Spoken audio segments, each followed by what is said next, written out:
വിശദീകരിക്കുന്നത് കാണാം.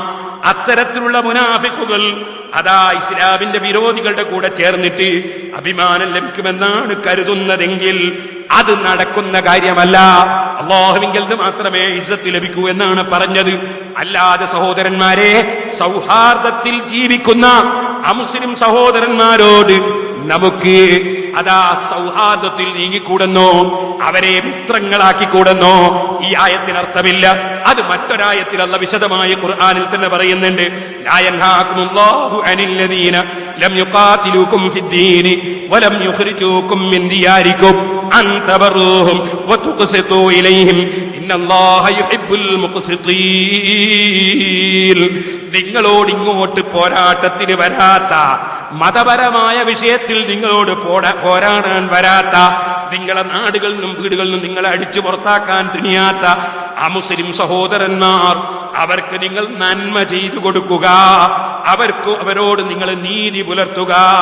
അത് അല്ലാഹ് നിങ്ങൾക്ക് വിരോധിക്കുന്നില്ലെന്ന് മാത്രമല്ല, ഇന്നല്ലാഹ യുഹിബ്ബുൽ മുഖ്സിതീൻ, അല്ലാഹ് നീതി പുലർത്തുന്നവരെ ഇഷ്ടപ്പെടുന്നവനാണ്. ഇന്നമാ യൻഹാകുമുല്ലാഹു അനില്ലദീന ഖാതലൂകും ഫിദ്ദീനി വഅഖ്റജൂകും മിൻ ദിയാരികും വളാഹറു അലാ ഇഖ്റാജികും അൻ തവല്ലൗഹും വമൻ യതവല്ലഹും ഫഉലൈക ഹുമുൽ ളാലിമൂൻ.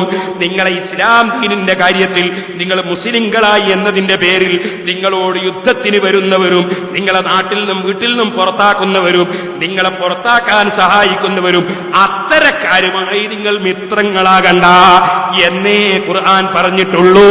അല്ലാത്ത മുസ്ലിങ്ങൾക്ക് ഇത് ബാധകമല്ലെന്ന് ഖുർആൻ തന്നെ പറഞ്ഞ ആയത്ത് ഖുർആനിൽ പച്ചയായി ഉണ്ടായിരിക്കെ ആ ആയത്ത് മൂടി വെച്ചിട്ട് അതാ സൗഹാർദ്ദത്തിൽ ജീവിക്കുന്ന ആ മുസ്ലിങ്ങളുമായി നമ്മൾ മിത്രങ്ങളായി പോയാൽ അത് മുനാഫിഖിന്റെ ലക്ഷണമാണെന്ന് വരുത്തി തീർക്കാനാണ് ഈ ലേഖകൻ പരിശ്രമിച്ചിട്ടുള്ളത്. ഇതും ഞാൻ പറയട്ടെ, ബിരുദമുള്ളത് കൊണ്ട് മാത്രം പരിശുദ്ധ ഇസ്ലാമിനെ കുറിച്ച് പറയുന്ന കാര്യം ശരിയാണെന്ന് മുസ്ലിം ചെറുപ്പക്കാര് തെറ്റിദ്ധരിക്കരുത്. ബിരുദം പലരുടെ പേരിന്റെ കൂടെയും കാണാം. അതുകൊണ്ട് മാത്രം ഒരാൾ പറയുന്നത് ശരിയാണെന്ന് തെറ്റിദ്ധരിക്കരുത്.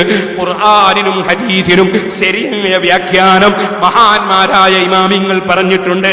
ആ പറഞ്ഞത് അംഗീകരിച്ച് ജീവിച്ച് മരിക്കണമെന്ന് സർവ്വ സഹോദരന്മാരോടും ഉണർത്തി ഞാൻ എന്റെ പ്രസംഗം നിർത്തട്ടെ. എന്റെ ചെറുപ്പക്കാരെ, മഹാനായ മുഹമ്മദുർ റസൂലുള്ളാഹി സ്വല്ലല്ലാഹു അലൈഹി വസല്ലമ തങ്ങളെക്കാൾ വലിയ ഒരു നേതാവും ഒരു പണ്ഡിതനും ലോകത്ത് കഴിഞ്ഞു പോയിട്ടില്ലല്ലോ. ആ മഹാനായ നേതാവ് മുഹമ്മദുർ റസൂലുള്ളാഹി സ്വല്ലല്ലാഹു അലൈഹി വസല്ലമ തങ്ങൾ അവിടുന്ന് നമ്മളെ പഠിപ്പിച്ചു. എന്താ പഠിപ്പിച്ചത്? ലൈസ മിന്നാ, ഞങ്ങളിൽ പെട്ടവരല്ല, ഞങ്ങളിൽ പെട്ടവരല്ല. മൻ ദആ ഇലാ അസബിയ്യത്തിൻ, വർഗീയതയിലേക്ക് ക്ഷണിക്കുന്നവൻ ഞങ്ങളിൽ പെട്ടവനല്ല. വലൈസ മിന്നാ മൻ ഖാതല അലാ അസബിയ്യത്തിൻ, വർഗീയത അനുസരിച്ച് അതാ പോരാട്ടം നടത്തുന്നവർ ഞങ്ങളിൽ പെട്ടവനല്ല. വലൈസ മിന്നാ മൻ മാത അലാ അസബിയ്യ, വർഗീയതയുമായി മരിക്കുന്നവൻ നമ്മളിൽ പെട്ടവനല്ല. സഹോദരന്മാരെ, എന്താണ് ഇസ്ലാമിന്റെ ഐഡന്റിറ്റി? നബി സല്ലല്ലാഹു അലൈഹി വസല്ലം തങ്ങളോട് ഒരാൾ വന്ന് ചോദിച്ചു, മൽ ഇസ്ലാം, ഇസ്ലാം എന്താണ് നബിയേ? ഉടനെയുള്ള മറുപടി ത്വീബുൽ കലാം വ ഇത്ആമുത് തആം, നല്ല സംസാരമാണ് ഇസ്ലാം, ആഹാരം നൽകലാണ് ഇസ്ലാം. നല്ല സംസാരമാണ് ഇസ്ലാം, ആഹാരം നൽകലാണ് ഇസ്ലാം. തീവ്രവാദ പ്രസംഗങ്ങൾ, തീവ്രത തുപ്പുന്ന വാചകങ്ങൾ, അത് പുസ്തകങ്ങളിലാകട്ടെ, പത്രങ്ങളിലാകട്ടെ, മാസികകളിലാകട്ടെ, ലേഖനങ്ങളിലാകട്ടെ, സ്റ്റേജുകളിലാകട്ടെ, തീവ്രത തുപ്പുന്ന സംസാരം ഇസ്ലാമല്ല. ത്വീബുൽ കലാം, നല്ല സംസാരം, വ ഇത്ആമുത് തആം, ആഹാരം നൽകൽ ഇസ്ലാം. ഇനിയും നിങ്ങൾ കണ്ടോ, അഹ്സിൻ ഇലാ ജാരിക തകുൻ മുഅ്മിന, നിന്റെ അയൽവാസിക്ക് നന്മ ചെയ്തോ നിനക്ക് മുഅ്മിനാകാം. മറ്റൊരു റിപ്പോർട്ടിൽ അതേ അഹിബ്ബ ലിന്നാസി മാ തുഹിബ്ബു ലിനഫ്സിക, നിന്റെ ശരീരത്തിന് നീ ഇഷ്ടപ്പെടുന്നത് എന്താണോ അത് ജനങ്ങൾക്കും ഇഷ്ടപ്പെടുക. ചോദിക്കട്ടെ, നീ ഒരു അങ്ങാടിയിൽ ചെന്ന സമയത്ത് നീ കൂട്ടം കൂടി നിൽക്കുമ്പോ അവിടെ ഒരു സ്ഫോടനം ഉണ്ടാകുന്നത് നീ ഇഷ്ടപ്പെടുന്നുണ്ടോ? ഇല്ലെങ്കിൽ ഒരു സ്ഫോടനവും നീ മുസ്ലിം ആണെങ്കിൽ ഇഷ്ടപ്പെടാൻ പാടില്ല. കാരണം നിരപരാധികൾ തിങ്ങിക്കൂടുന്ന സദസ്സുകളിൽ, വേദികളിൽ സ്ഫോടനം നടത്തുന്നവരില്ലേ, നീ അവിടെ ഉണ്ടെങ്കിൽ നീ അത് ഇഷ്ടപ്പെടുമോ? നീ കയറിയ പ്ലെയിനിൽ സ്ഫോടനം നീ ഇഷ്ടപ്പെടുമോ? നീ കയറിയ ട്രെയിനിൽ നീ സ്ഫോടനം ഇഷ്ടപ്പെടുമോ? നീ നിൽക്കുന്ന വേദിയിൽ നീ സ്ഫോടനം ഇഷ്ടപ്പെടുമോ? നീ മുസ്ലിമാണോ? നിന്റെ ശരീരത്തിന് ഇഷ്ടപ്പെടുന്ന മറ്റുള്ളവർക്ക് ഇഷ്ടപ്പെടണം. പോരാ, നബി സല്ലല്ലാഹു അലൈഹി വസല്ലം പഠിപ്പിച്ചത് എന്താണ്? അൽ മുസ്ലിമു മൻ സലിമൻ നാസു മിൻ ലിസാനിഹി വയദിഹി. ഏതൊരു മനുഷ്യന്റെ കയ്യിൽ നിന്നാണോ, ഏതൊരു മനുഷ്യന്റെ നാവിൽ നിന്നാണോ ജനങ്ങൾ രക്ഷപ്പെടുന്നത്, അവനാണ് മുസ്ലിം, അവനാണ് മുസ്ലിം. ഇനിയും കേട്ടോ, അൽ മുഅ്മിനു മൻ അമിനഹുന്നാസ്. സത്യവിശ്വാസി എന്ന് പറഞ്ഞാൽ ഏത് ജനങ്ങളും അവനെ നിർഭയനായിരിക്കുന്നു. അവനെ കൊണ്ടൊരു ശല്യം ഉണ്ടാവൂല, അവനൊരു ശല്യം ചെയ്യൂല, അവനൊരു ബോംബ് നിർമ്മിക്കൂല, അവനൊരു സ്ഫോടനം നടത്തൂല എന്ന് മനുഷ്യന്റെ മനസ്സിൽ നിർഭയത്വം ഉണ്ടാക്കുമ്പോഴാണ് നീ ഒരു സത്യവിശ്വാസിയാകുന്നതെന്ന് മുഹമ്മദുർ റസൂലുള്ളാഹി സ്വല്ലല്ലാഹു അലൈഹി വസല്ലം. അതുകൊണ്ടാ സഹോദരന്മാരെ, നിങ്ങൾ ബുഖാരി ഒന്ന് മറിച്ചു നോക്കൂ. ബാബു ഖബൂലിൽ ഹദിയത്തി മിനൽ മുശ്രിക്കീൻ. ബഹുദൈവ വിശ്വാസികളിൽ നിന്ന് ഹദിയ സ്വീകരിക്കുന്ന അധ്യായം. ആ അധ്യായത്തിൽ മുഹമ്മദ് നബി സല്ലല്ലാഹു അലൈഹി വസല്ലം ബഹുദൈവ വിശ്വാസികളിൽ ഹദിയ സ്വീകരിച്ചത്, അതിന്റെ നേരെ ചോടെ ബാബുൽ ഹദിയത്തിൽ മുശ്രിക്കീൻ, ബഹുദൈവ വിശ്വാസികൾക്ക് അങ്ങോട്ട് ഹദിയ കൊടുക്കുന്ന അധ്യായം ബുഖാരിയിൽ. ഇനിയും ഒന്നും കൂടി പറഞ്ഞ് ഞാൻ എന്റെ പ്രസംഗം നിർത്തട്ടെ. നോക്കൂ, മുഹമ്മദ് നബി സല്ലല്ലാഹു അലൈഹി വസല്ലം തങ്ങൾ വഫാത്താകുന്ന സമയത്ത്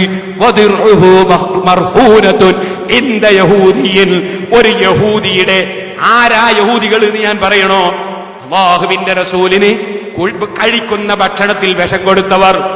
ആ വിഷം ഉള്ള ഭക്ഷണം അവിടുന്ന് തൊള്ളയിലിട്ടപ്പോ മൊയ്ജിദത്ത് കൊണ്ട് പറഞ്ഞു ഇതിൽ വിഷമുണ്ടെന്ന് പറഞ്ഞു.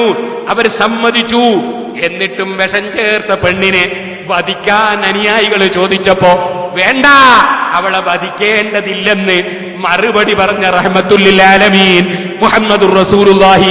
ആ അല്ലാഹുവിന്റെ റസൂലിന്റെ പടയെങ്കി അതാ വഫാത്താകുന്ന സമയത്ത് ഒരു യഹൂദിയുടെ അടുക്കൽ പണയത്തിലാണെന്ന് ഇമാം ബുഖാരി റിപ്പോർട്ട് ചെയ്യുന്നത്. അല്ലാഹുവിന്റെ റസൂല് പഠിപ്പിച്ച സൗഹാർദ്ദം, അല്ലാഹുവിന്റെ റസൂല് പഠിപ്പിച്ച മൈത്രി, അതിനാർക്കാണ് ഇവിടെ സമാനമായി മറ്റൊരു നേതാവിനെ ചൂണ്ടിക്കാണിക്കാൻ കഴിയുക?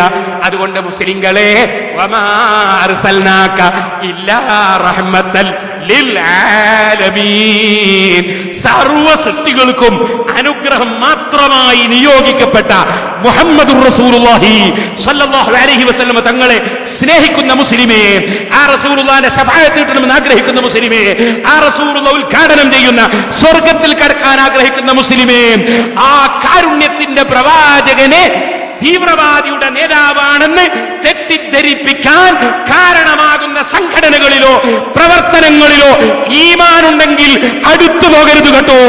ഇത് സൂചിപ്പിച്ചുകൊണ്ട് അല്ലാഹുവിന്റെ റസൂലിനെ പ്രിയം വെക്കുന്നവർ സൗഹാർദ്ദത്തിനും സ്നേഹത്തിനും മതമൈത്രിക്കും അതുപോലെ ഇവിടെ സമാധാനത്തിനു വേണ്ടി പ്രവർത്തിക്കണമെന്ന് പണ്ഡിത സംഘടനയുടെ ഉത്ബോധനം മുസ്ലിം ഉമ്മത്ത് ചെവിക്കൊള്ളണമെന്നും മുസ്ലിം ഉമ്മത്തിന്റെ ആശയം എന്താണെന്ന് അതിന്റെ പ്രമാണങ്ങളിലൂടെ കഴിഞ്ഞുപോയ പണ്ഡിതന്മാർ വിവരിച്ചത്, മുസ്ലിം പണ്ഡിതന്മാർ വിവരിക്കുന്നത് മറ്റുള്ള കക്ഷികളും മനസ്സിലാക്കണമെന്നും മുസ്ലിം പണ്ഡിതന്മാർ ഇതുപോലെ ഭീകരതയ്ക്കെതിരെ സംസാരിക്കുന്നത് പോലെ മറ്റുള്ള മതത്തിലെ പണ്ഡിതന്മാരും രംഗത്ത് വന്ന് അവരുടെ മതത്തിലുള്ള കക്ഷികൾ ഭീകരപ്രവർത്തനങ്ങളിലേക്ക് പോകാതിരിക്കാൻ അവരുടെ മതത്തിലെ മഹർഷിമാരും നേതാക്കന്മാരും സ്വാമിമാരും അതുപോലെ പുരോഹിതന്മാരും ഒക്കെ അവരും ഇതുപോലെ രംഗത്ത് വന്ന് അവരവരുടെ സമുദായത്തിന് ഉത്ബോധനം നടത്തി പരസ്പരം ആരോപണ പ്രത്യാരോപണങ്ങൾക്ക് പകരം